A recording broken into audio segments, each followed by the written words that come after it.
네, 안녕하세요. 매주 월요일 글로벌 마켓 앤 이코노미 시간입니다. 오늘 첫 번째 코너 마켓나우 시작해 보도록 하겠습니다. 뉴스핌 황석회 부장님 함께합니다. 어서 오세요. 안녕하세요. 네, 와, 8월 달 지금 이제 어느덧 오늘이 19일인데 네, 하순으로 넘어가고 있네요. 그러니까요. 지금 벌써 입추도 지난 상황에서 네. 8월 한 달 일단 놓고 봤을 때 굉장히 시장 변동성이 컸잖아요. 네, 그렇죠. 뭐 블랙 먼데이 얘기 나오고 네. 경기 침체 이슈 네, 있었고 네. 그러다 이제 빠르게 반등을 보여줬는데 이제 주요 빅테크주들이 그래도 또 가격 조정이 있었던 만큼 빨리 올라왔거든요. 네. 근데 최근에 보니까 대선 앞두고 구글 쪼갠다라는 쪼개기, 네. 얘기가 있어서요. 이슈죠. 네. 네. 그 미국 정치권이 독점을 싫어해요. 그 독과점 네. 규제 많이 하잖아요. 네. 네. 왜냐하면 그 시장 경제 안에서, 그 체제 안에서 자유로운 경쟁이 이루어져야 어떤 산업 전체 아니면 경제 전체로 볼 때 발전의 가능성이 더 크다는 거예요. 그래서 어느 한 기업이 시장을 다 먹는 걸 싫어해요. 그래서 그 쪼개기에 성공했던 사례가 AT&T고 네. 불발됐던 게 마이크로소프트죠.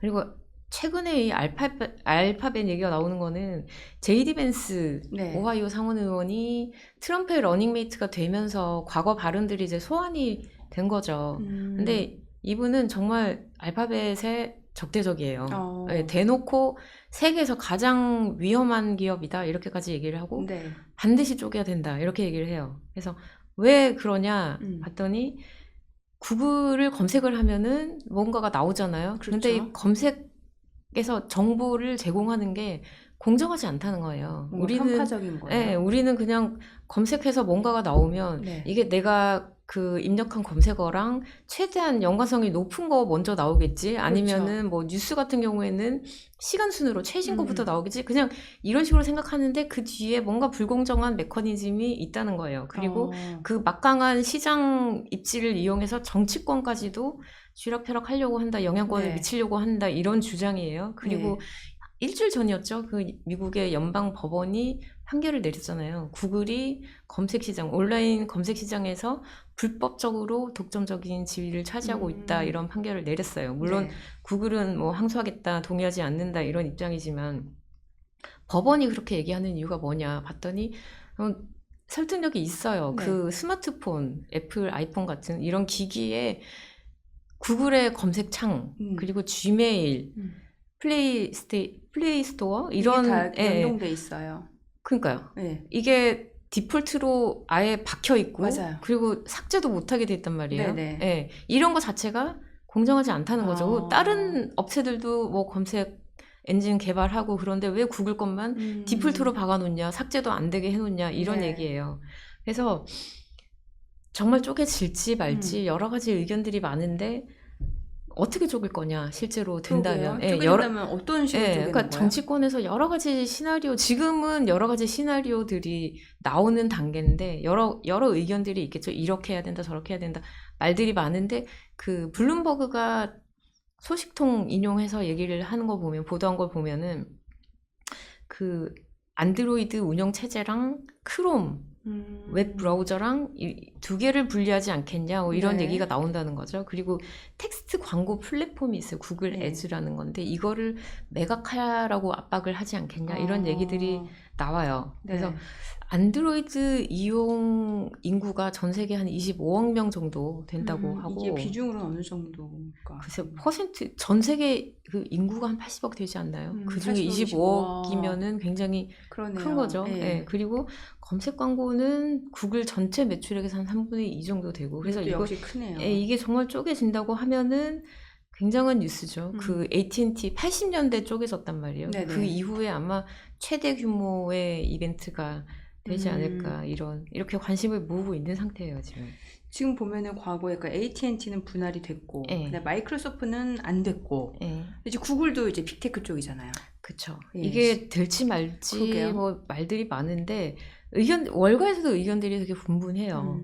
웨드부시의 댄 아이브스라는 애널리스트 굉장히 유명하잖아요. 그렇죠. IT 쪽에서 실력 있는 애널이다 이렇게 평가를 받는데 뭐 테슬라 쪽에도 의견 강하게 그렇죠. 이분은 글쎄 쪼개는 것까지는 그렇게까지는 안 될 거다 이렇게 보고 있어요. 예. 그거보다는 좀 한 수위 낮은 조치가 나오지 않겠냐. 가령 뭐 디폴트로 검색 창을 박는 거를 못하게 한다던가 아. 예, 이런 식의 해법이 나오지 않겠냐 이런 이것만 의견을 해도 클 텐데요. 그것도 큰데 예. 쪼개는 것까지는 사실 예, 현실성이 낮다. 그리고 네. 만약에 되더라도 최종 판결이 이게 뭐 몇 달 안에 나올 것도 아니고 당장 1년 뒤에 나올 것도 아니고 몇 년이 걸리는 장거리 마라톤 같은 거다. 항소한다고 했잖아요. 그리고 그렇죠. 계속 법적 공방이 오가겠죠. 이게 AT&T도 10년 걸렸단 말이에요. 아. 예, 그래서 구글도 하루아침에 이게 뚝딱 되지는 않을 거다 이런 의견이고 법 쪽에서도 그런 얘기를 해요. 벤더빌트 로스쿨에 데이빗 다니엘 교수가 하는 얘기인데 이게 쪼갠다고 능사가 아니다. 왜냐하면 본질적인 문제는 네. 그런 배타적인 거래를 해서 그 구글이 검색창을 디폴트로 넣는 이 거래 자체가 문제인 건데 이게 쪼갠다고 해결이 되냐. 거래를 막아야지 이런 네. 의견이에요.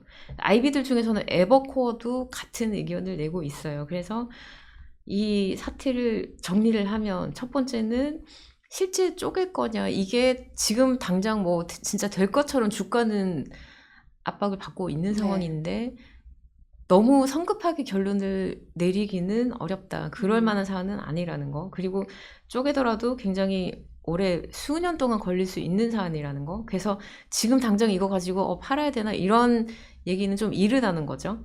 그리고 만약에 강제 분할이 이루어진다고 하면 이게 꼭 악재일까? 이런 의견들도 엇갈려요. 아. 월가는 의외로 이게 꼭 나쁘지만 않다 이런 네. 얘기들을 해요. 왜냐하면 그 IB 쪽은 분사를 좋아한다는 거예요. 뭐 M&A 좋아하는 것만큼 분사도 좋아해요. 왜냐하면은 어떤 기업이 그 주력 사업에 집중해서 에너지를 집중하는 걸 좋아하지 막 분업발처럼 분산되는 거를 그렇게 선호하지는 않는다는 거예요. 네네. 그리고 과거 사례를 보면은 그 AT&T 얘기를 했는데 강제 분할이 이루어진 게 83년이에요. 네. 예, 10년 동안 공론화된 지 10년 만에 이게 최종 결정이 됐고요. 그리고 IBM은 같은 해에 불발이 됐어요. 그래서 두 개 회사의 주가를 한번 비교를 해보니까 지금 보시는 그래프가 그 내용인데 초록색이 AT&T예요. 이 그 표에 영어로 보면 세븐 베이비 벨스라고 나와 있는데 이건 뭐냐면은 그 전화기를 만든 인물이 알렉산더 그레이엄 벨이라는 인물이잖아요. 네. 네. 이분이 1876년에 전화기를 발명을 했어요. 제가 태어나기 한 100년 전에 전화기를 만들고 그래서 지금도 왜 전화 벨이라는 표현을 쓰잖아요. 그렇죠. 그 발명가의 이름이 그 영향력이 지금까지도 예, 이어지는 거죠. 그래서 이게 어떻게 쪼개졌냐면은 AT&T의 본체가 있고 네. 그 7개의 지역 사업 본부로 분할이 됐어요. 떨어져 나갔어요. 7개가. 그래서 그 7개 떨어져 나간 아이들을 베이비벨이라고 불렀던 거죠. 당시에. 그래서 여기까지 합쳐서 그 주가 수익률이 초록색으로 표시된 그래프고 IBM은 오렌지색이에요. 네. 그래서 빨간색의 월쇼 5천은 그냥 벤치마크로 보시면 되는데 분할된 이후에 1년 지나고 나서 수익률 그리고 5년, 10년 지나고 난 뒤에 수익률을 보니까 AT&T가 보시면은 월등하게 높잖아요. 아웃퍼폼 하고 있어요. 그리고 네. IBM은 낮게 그러니까 언더퍼폼 하다가 심지어 10년째 됐을 때는 마이너스 5%예요. 손실을 봤어요. 이게 쪼개는 게 쪼개서 그 한 곳에 집중을 할 때 오히려 그 업체의 경쟁력이 커지고 성장하더라. 지금까지도 우량한 기업이잖아요. AT&T는. 그렇게 됐고 IBM은 뭐 여러 가지 다른 배경도 있겠지만 그때 분할이 불발된 게 그런 기회를 잃어버린 거다. 이런 해석을 내놓기도 해요. 네. 네, 그래서 결론은 쪼개는 게 반드시 나쁜 건 아니다. 이런 얘기고 그 다른 IB 중에 니덤이랑 시그리즈 파트너스라는 데가 있는데 여기도 마찬가지로 알파벳 그 구글을 쪼개면 알파벳 주가에 오히려 상승 효과가 있을 거다 이렇게 얘기를 해요. 반면에 부정적인 의견도 있는데 트루이스트라는 데서는 알파벳이 이렇게 대규모로 투자를 하면서 지금 뭐 생성형 AI만 해도 어마어마하게 그렇죠. 투자하잖아요. 이렇게 하면서 주주환원을 할 수 있는 거는 기본적으로 크기 때문이라는 거예요. 막대한 거대한 기업이라는 이 자체가 이 회사의 힘인데 이걸 쪼개면은 힘도 작아진다. 네. 이런 논리를 펴요. 그리고 미주어도 좀 부정적으로 보는 쪽인데 여기서 뭐라고 하냐면 구글의 검색이랑 유튜브는 분리할 수가 없다는 거예요. 두 개 사업이 그 같은 기술이랑 데이터를 배경으로 해서 서로 상생 효과, 지렛대 효과를 보는 구조고 그거 가지고 그 검색 광고라는 비즈니스가 번창하고 있잖아요. 네네. 이런 구조인데 떼놓으면은 이게 이롭지 않다. 득보다 실이 더 클 거다. 이런 주장을 하는 거죠. 그리고 소수의 의견이긴 한데 알파벳이 쪼개지냐 아니야 뭐 안 쪼개지냐 이게 문제가 아니라 네. 지금 디폴트로 그런 뭐 검색이라든지 지메일이라든지 이런 거를 넣는 게 부당하다. 공정하지 않다. 이런 논란이 생기는 것 자체가 이런 상황 자체가 알파벳보다 애플에 부정적이라는 거예요. 왜냐면은 그 애플 스마트폰에다가 이걸 디폴트로 넣잖아요. 이걸 네. 그냥 공짜로 해주지 않겠죠? 돈 바꿔야겠죠. 네. 연간 그 알파벳이 애플에 주는 그 돈이 한 200억 달러 정도가 된다는 거예요. 네네. 근데 이 200억 달러가 거의 고스란히 세전 이익으로 흡수가 된대요. 여기서 비용으로 빠져나가는 게 거의 없다는 거죠. 그러니까 누워서 그냥 뭐 날로 그러네요. 먹는다는 거예요. 네. 근데 이 디폴트로 넣는 것 자체가 막히면 그러면은 애플 입장에서는 200억 달러가 날아가는 거잖아요. 그렇죠. 예. 그래서 알파벳보다는 애플한테 더 부정적이지 않냐 이런 얘기도 나오는 상황입니다. 그러면은 뭐 알파벳이라든지 애플 주가 추이라든지 향후 이슈는 좀 꾸준하게 체크를 네, 해봐야겠네요. 이게 장기전이기 때문에 네. 지금 결론을 내리고 베팅을 하기보다는 추이를 봐야 되는 그러게요. 문제고 알파벳만의 문제도 아니고 그러네요. 다른 빅테크랑도 얽혀 있는 사안이라는 거죠. 네. 그리고 보니까 이제 분기마다 공개되는 13F 보고서가 나왔다고 하는데 네. 먼저 이 13F 보고서라는 거를 좀 알려주셔야 될 것 같아요. 그 투자액이 1억 달러 이상인 기관들이 네. 미국 SEC 증권거래위원회에다가 매 분기마다 네.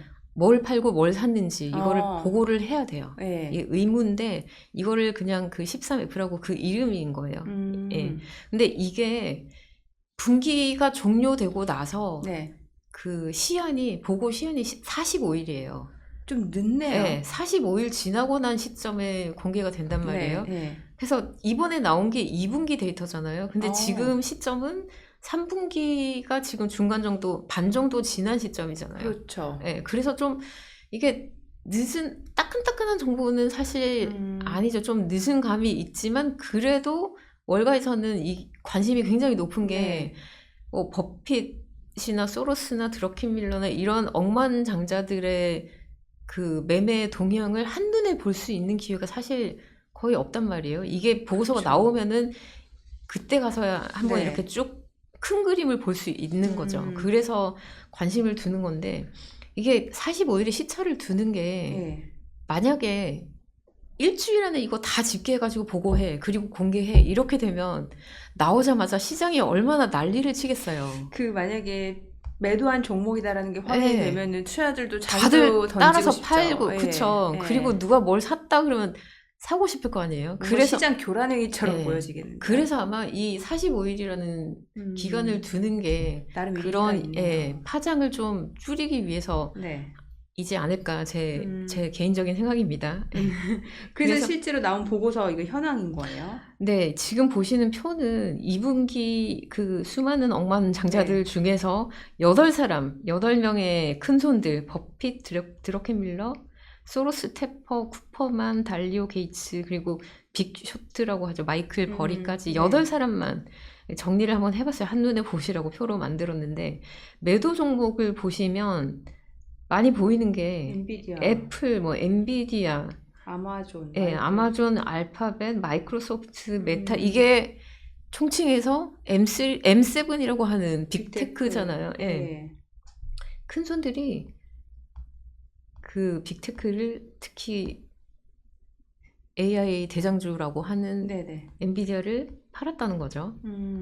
그리고 8명만 보면 이렇다는 내용이고 블룸버그가 전수조사를 했어요.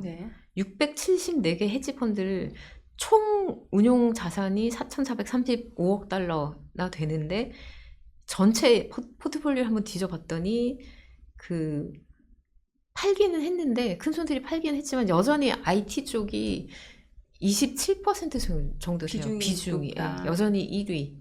그리고 2위가 재량 소비세인데 16%예요. 굉장히 1, 2위 사이의 간극이 아직도 큰 네. 거죠.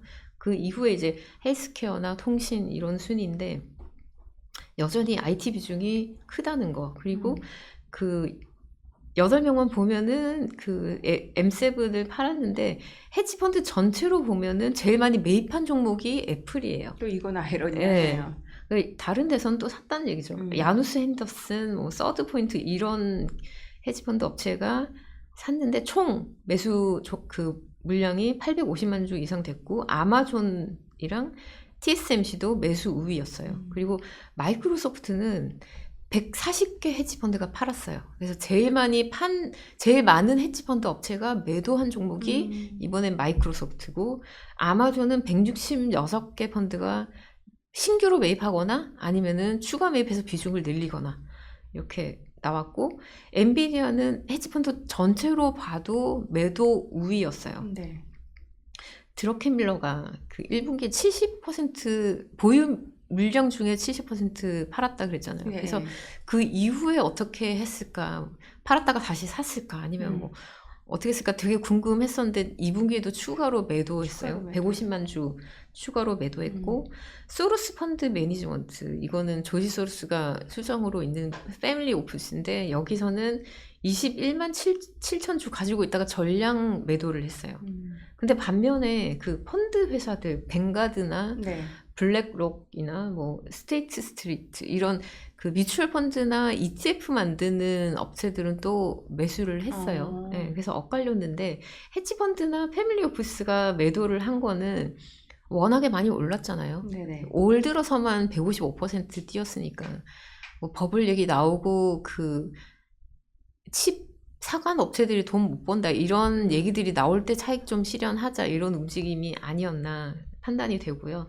근데 또 강세론자들은 여전히 분기 실적이 지금 28일에 나오잖아요. 그렇죠. 이때 한번 또 어닝 서프라이즈가 나오면서 그 상승 모멘텀이 좀 주가가. 살아나지 않겠냐 이런 얘기를 해요. 여전히 빅테크들이 투자 의욕은 강하단 말이야 아직은. 네네. 그래서 특히나 떨어지면 칩 수요가 많이 있고 그래서 블랙베리 올해 이제 나오고 내년에 연간 매출이 잡힐 텐데 데이터 센터만 한 1,500억 달러 정도 될 거라고 예상을 해요. 그래서 이번에 실적이 잘 나오면 또 한번 오르지 않겠냐. 이거 강세론자들의 주장이에요. 한 8월 말쯤 되면은 뭔가 분기점 변곡점이 될 뭐 수도 이전에 있겠네요. 사자 뭐 이런 얘기도 나오고 실적을 일단 지켜봐야 될 것 같아요. 네.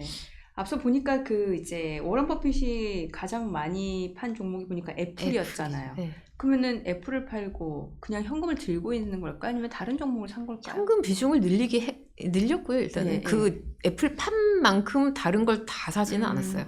네. 그래서 그 애플을 755억 달러 매도를 했고 네. 매도 종목 중에서 또 시선을 끄는 게 스노우플레이크였어요. 이 업체는 그 클라우드 기반으로 데이터 업체인데 2020년 9월에 IPO를 했어요. 네. 근데 이때 버핏이 IPO 할 때 투자를 했어요. 7억 달러 이상 투자를 했어요. 이전에 그런 얘기가 나오기도 하고 그래서 IPO 할 때부터 좀 떠들썩했던 종목이에요. 이런 그 IT 성장주하고 버핏하고 좀 별로 이렇게 매칭이 잘 안 되잖아요. 네네. 거기다 버핏이 평소에 IPO 종목에 그렇게 뭐 관심을 두는 투자자도 아니고 그래서 굉장히 화제였는데 이번에 이 종목에서도 발을 뺐어요. 네. 그리고 나서 매수한 종목이 울타뷰티라는 들어보셨는지 모르겠는데 우리나라로 치면 그 올리브영 같은 그런 회사예요. 네네. 69만 주를 매입했고 금액 기준으로는 2억 6,600만 달러로 집계가 됐는데 그렇게 전체 자산 규모 중에서 뭐 좀 제한적인 규모이긴 하지만 월가는 서프라이즈다 이런 반응을 내놓고 있는 게 주가가 굉장히 안 좋았어요. 그 연초 이후에 30% 넘게 빠졌고 네. 그리고 2분기에만 26% 떨어졌어요. 그러다가 3분기 들어서도 계속 떨어지다가 이제 이 13F 보고서 나오고 버핏이 샀네? 이게 확인되면서 이틀 동안 15% 폭등을 한 종목인데 이걸 왜 샀을까? 그 시장에서 궁금하잖아요. 그렇죠. 예. 첫 번째로 나오는 얘기가 가치 투자 종목의 좀 전형적인 케이스다. 아, 주가 많이 예. 떨어지고. 많이 떨어지고 그래서 PER이 한 10배 초반 정도까지 떨어졌고 그리고 3월에 이 회사가 20억 달러 규모로 자사수를 매입할 거란 얘기를 했어요. 3월에 그 얘기를 하고 2분기에 버핏이 매입한 거잖아요. 네. 그래서 그 자사수 매입이나 배당 그리고 음. 배당 인상 이런 거를 버핏이 좋아하잖아요. 이런 게 좀 작용을 하지 않았냐 그런 해석이 나오고 있고 그리고 이것만 가지고 그러니까 싸기만 해서 산 건 아니었을 거다. 네네. 보니까 세포라라는 업체가 있는데 네. 우리나라에도 지금 서울에 들어와 있죠. 이 회사가 세포라라는 세포라가 예, 예. 아마도 화장품 유통 예. 예. 두 회사가 굉장히 경쟁이 치열한데 그 와중에도 울타뷰티가 보니까 시장 점유율을 높이고 있더라는 거죠. 그래서 세포라가 더 유명하지 않나요? 더 유명해요. 예. 어딜 가나 이 매장은 여기저기 다 있어요. 그러니까 예. 웬만한 백화점에 다 있고 사실 음. 제가 뉴욕에 10년 넘게 살면서 울타뷰티 이런 매장을 본 적이 없는데 어쨌거나 데이터로 나오기는 점유율을 높이고 있다는 거예요. 아마 그래서 버핏의 눈에 들지 않았을까 네. 이런 얘기를 하고 있고 그리고 그 신규 매수한 또 다른 종목이 헤이코라는 회사인데 항공기 부품을 만드는 회사예요. 근데 이 회사도 재무 지표가 버핏 마음에 쏙 들게 아주 좋다는 거예요. 보면은 ROE 자기 자본 이익률이 14.26%인데 업계 평균이 11.47%예요. 훨씬 높죠. 네. 예. 그리고 이자 보상 배율이 5.5예요. 이게 1배만 돼도 뭐 이자 갚는데 문제가 없다고 보는데 5.5니까 굉장히 탄탄한 거죠. 그리고 부채 총 자본 비율 전체 자본에서 부채가 얼마나 차지하냐 봤더니 41% 정도 되는데 네. 이게 업계 평균은 59%를 넘어요. 그러니까 다른 경쟁사에 비해서 굉장히 탄탄하다는 거예요. 예, 그래서 이런 부분이 좀 그 배경으로 작용하지 않았을까 이런 얘기를 하고요. 그리고 그 매수 종목 중에 또 눈길을 끄는 게 시리우스 XM 홀딩스라는 회사가 있어요. 네.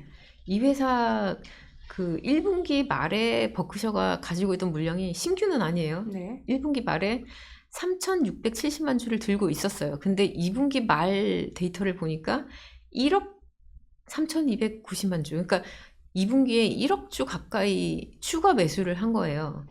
근데 이 회사도 주가가 썩 안 좋았어요. 네. 연초 이후에 40% 넘게 폭락을 한 종목인데 네. 이게 뭐 하는 회사냐면 위성 라디오 방송사예요. 근데 요새 뭐 집에서 라디오 듣는 사람 별로 없잖아요. 볼 게 얼마나 그렇죠. 많아요. 넷플릭스도 있지, 뭐 네. 애플도 있지, 디즈니도 있지, 음. 뭐 그것도 아니면 유튜브도 있잖아요. 그렇죠. 예. 그리고 운전을 하면서도 라디오 듣는 사람이 요즘은 미국은 없죠. 예, 미국은 특히 없어요. 그 앱에다 다운 받아서 음. 듣지 라디오 켜놓고 달리지 않거든요. 그래서 주가가 떨어진 건데 폭락을 한 건데 버핏은 이 회사의 라디오를 그렇게 좋아한다는 거예요. 버핏이 콜라를 좋아하잖아요. 네. 근데 콜라만큼 좋아하는 게 시리우스라는 그 라디오 방송이라는 거예요. 버핏 회장이 타는 차가 캐딜락인데 네. 뭐 직접 운전을 하지는 않겠죠. 90세 이상 지금 네네. 고령이니까. 근데 어쨌거나 차를 탈 때마다 이 방송사의 라디오를 안 듣고 타는 일이 없을 정도라고 해요. 예, 그래서 개인적으로 굉장히 좋아하는 기업이기도 하고 이번에 이만큼 주식을 산 게 굉장히 전략적이라는 얘기를 하는데 네. 조금 있으면 이 회사의 버크셔가 이 회사의 대주주가 될 수 있다 이런 얘기가 나와요. 그러니까 이번에 이제 매입한 거를 가지고 한번 파보니까 그 지분 구조를 좀 이해를 해야 되는데 네네. 시리우스 XM이라는 이 회사는 리버티 미디어라는 회사의 자회사예요. 네네. 리버티 미디어가 모기업인 거죠. 근데 이 모기업이 트래킹 스톡이라는 걸 발행을 했어요. 이건 네. 뭐냐면 그러니까 어떤 기업이 특정 그 사업만 중점적으로 키우고 싶을 때 네. 그 사업만 대상으로 해서 주식을 발행하고 그 자본을 해당 사업에 다 몰아주는 거예요. 이렇게 해서 투자를 해서 그 성장을 도모하는 이런 구조의 주식인데 그 트래킹 스톡의 이름이 리버티와 시리우스를 하나씩 따서 리버티 시리우스 XM이라는 주식이에요. 근데 이 두 개 주식이 9월 9일에 병합이 돼요. 근데 보니까 그 버핏이 이번에 1억 주 이상 가까이 사면서 시리우스 XM 지분을 가지고 있는 거잖아요. 네. 근데 트래킹 스톡도 32%를 보유하고 있는 거예요. 근데 이 리버티 시리우스라는 이 회사는 시리우스 XM의 지분을 83% 정도 가지고 있어요. 그래서 두 개가 병합됐을 때 네네. 좀 계산이 복잡한데 결론적으로 보면은 버크셔가 29%의 지분을 가지게 되더라는 거죠. 그래서 이게 대주주가 실제로 되면은 이 회사를 어떻게 할 건지는 아직 뭐 잘 모르지만 이런 전략적인 계산을 가지고 매입한 거다 이런 얘기가 이런 해석이 나온 상태예요. 그리고 지금 보시는 표는 버크셔 해서웨이의 2분기 기준으로 그 상위 10개 종목이 어떻게 구성되어 있는지 참고하시라고 네, 한번 정리를 해봤고요. 그리고 역시 코카콜라 있고. 네, 그렇죠. 애플은 뭐 절반 팔아도 여전히 제일 높고요. 네. 그 변동이 있는 종목 중에 쉐브론은 줄이고 옥시덴탈 정유도 버핏이 굉장히 좋아하는 종목이죠. 네네. 꾸준히 사모으는 종목이고 그래서 100% 인수하는 거 아니야 이런 얘기가 계속 나오는데 버핏은 재차 그렇게는 그럴 계획은 없다 이런 입장을 계속 밝혔고요.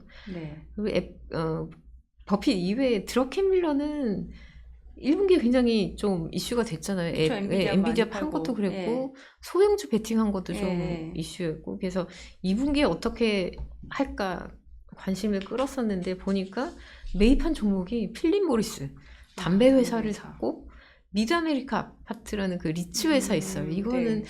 그 피벗 연준이 금리 내리고 나면 부동산이 좀 살아나지 않을까 이런 리츠에 포석이지 대한 기대감. 않을까 네.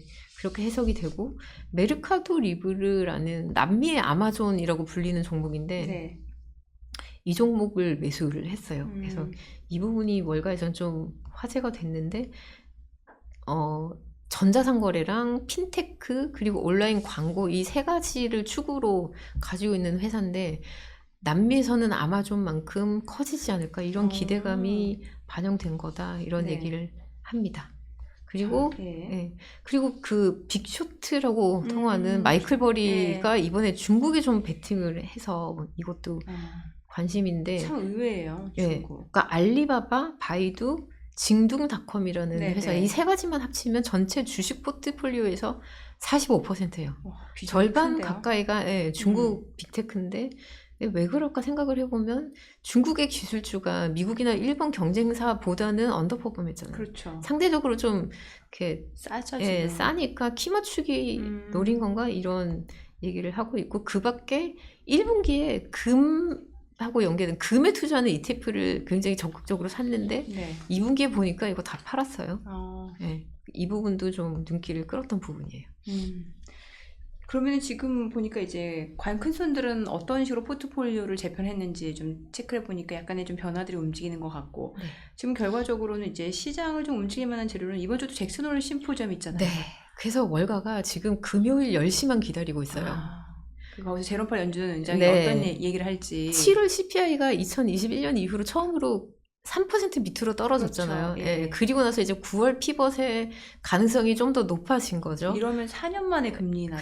그렇죠. 예. 그리고 이제 그 전에 잭슨홀에서 파월이 뭔가 힌트를 또 주지 않을까 이런 기대감이죠. 네. 그래서 그래프를 보시면은 연준이 중요하게 생각하는 PC 물가 지표 그리고 옆에가 그 실업률인데 2021년 이후 최고치예요. 두 개만 네네. 보면은 금리 내리기에 최적의 조건이 갖춰졌다 이런 게 보이는 그래프죠. 네. 그래서 문제는 지금 관건은 뭐 내리냐 안 내리냐 이게 아니라 25bp냐 50bp냐 그렇죠. 이런 얘기인데 그렇다고 지금 당장 침체 신호가 굉장히 뭐 확연하게 드러나는 건 또 아니잖아요. 그렇죠. 골드만이 원래도 낙관적이었는데 모건 스탠리에 비해서 특히 그랬는데 이번에 그 침체 가능성을 25%에서 20%로 내렸어요. 경기 침체 가능성. 근데 평시에도 한 15% 정도는 침체 가능성을 열어둔다고 하거든요. 그래서 20%라고 보는 거는 거의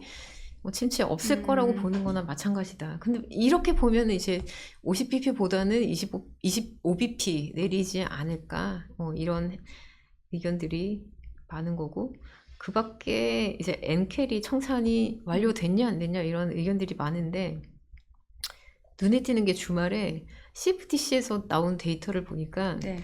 헤지펀드가 상승 포지션으로 전환을 했어요. 그러니까 롱 포지션 쪽으로. 네. 2021년 이후로 쭉 하락 배팅만 네네. 했는데 최근 그 일주일 동안 상승 쪽으로 전환 바꿨다는 거죠. 그래서 이거 엔캐리 청산 끝날 때까지 끝난 게 아니란 얘기네요. 그쵸. 아직은 지금 보니까 162엔까지 갔다가 오늘 장중에 146엔 예. 선에서 왔다 갔다 하는데 이게 지금 정점이 아니고 엔화가 그렇죠. 더 오를 수 있다고 예. 베팅을 한다 이런 의미로 해석이 가능하겠죠. 여러 가지 체크해야 될 이슈가 여전히 많네요. 네. 네, 오늘 내용 잘 들었습니다. 고맙습니다. 네, 감사합니다.